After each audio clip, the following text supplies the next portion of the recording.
Hello, everyone.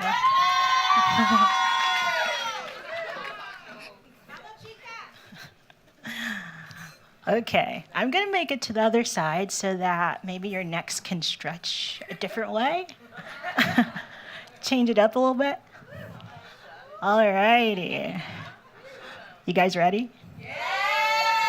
I'm ready. All right, so I have forgotten a useful tool that I need. How will I progress my slides? I don't know. Thank you very much. All right, let's get started.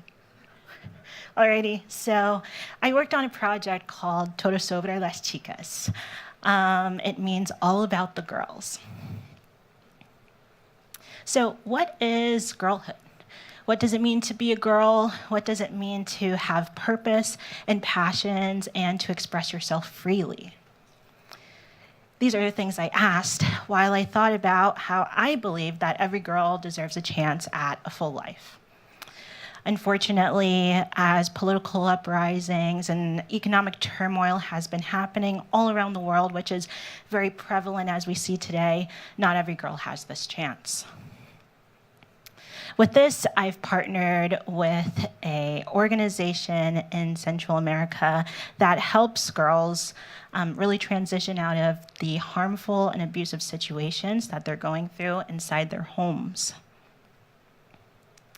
Just for context, they really exist within a machismo society that has a lot of different economic stressors that lead to prevailing violence in the home, and really girls are really at the foot of the care that they need, which they're not being able to receive.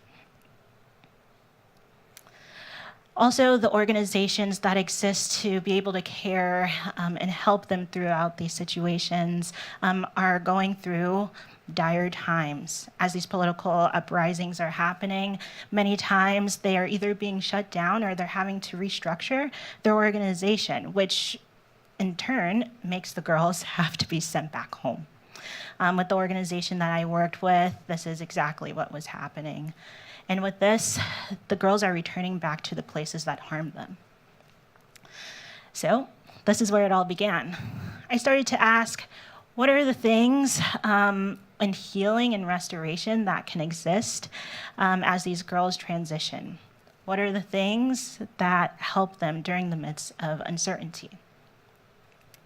With this, I knew that as a social designer and a responsible one at that, I needed to go into the community. It was extremely important that I was there with them and I truly understood the situation.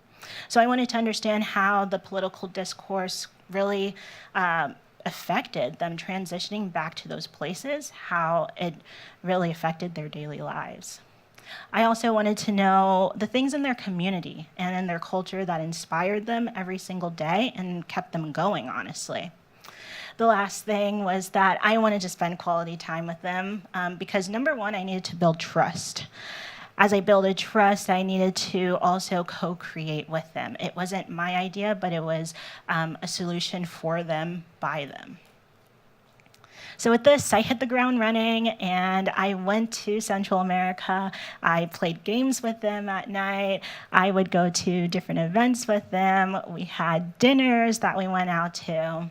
And we even had a cooking competition based off of their favorite show, Top Chef. I got to be a judge, and I'll just say that there were two teams, and they both won. So with this, they also invited me into their homes. I needed to understand the places that they were going back to, as they were supported in the organizations that really helped them through this. They had access to clean water. They had access to a bed every night. They had access to a safe environment.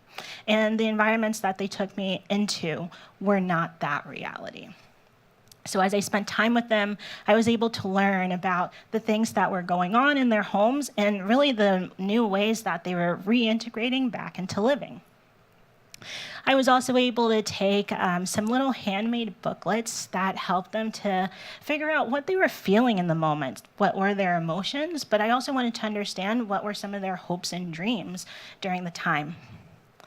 Through this, they started getting extremely vulnerable with me as they started opening up about the things that they were feeling, the things that they hadn't really been able to express.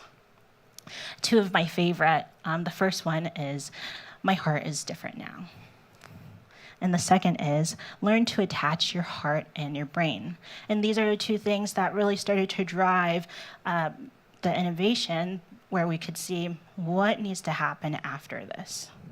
So with this, I started to begin to understand that their biggest concern was emotional support throughout this time as they were making this transition, but also their biggest anchor was their faith.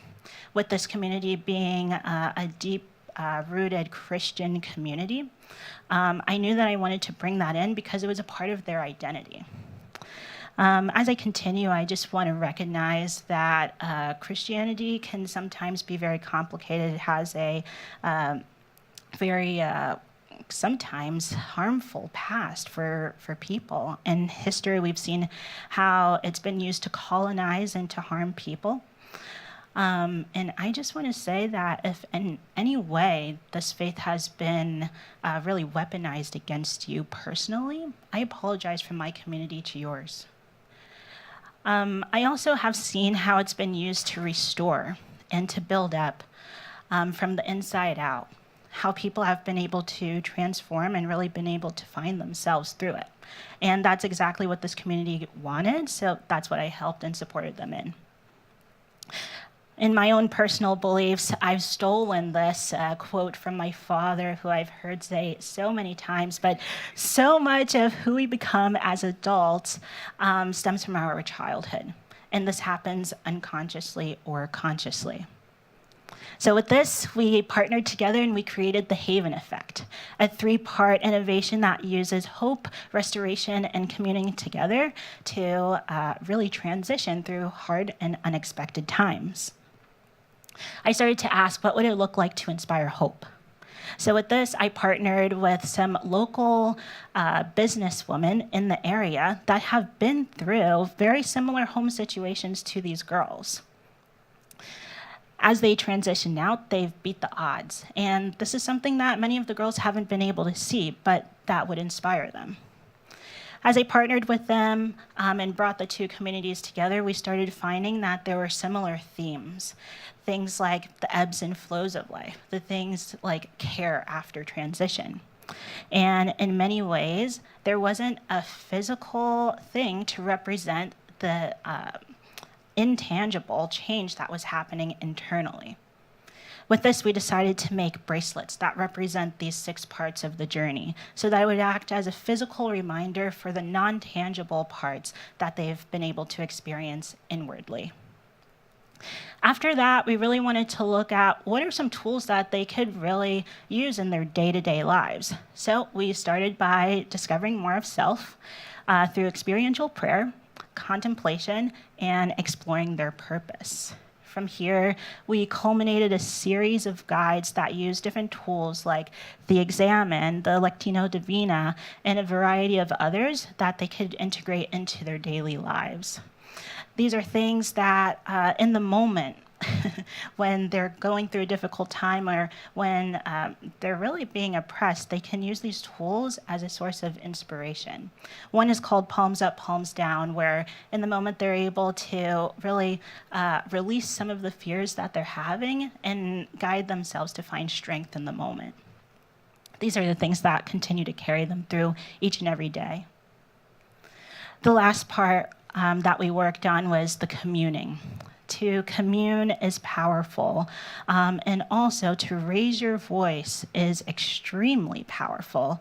But many times when you've gone through abuse in difficult situations, the power of voice is stripped away from you.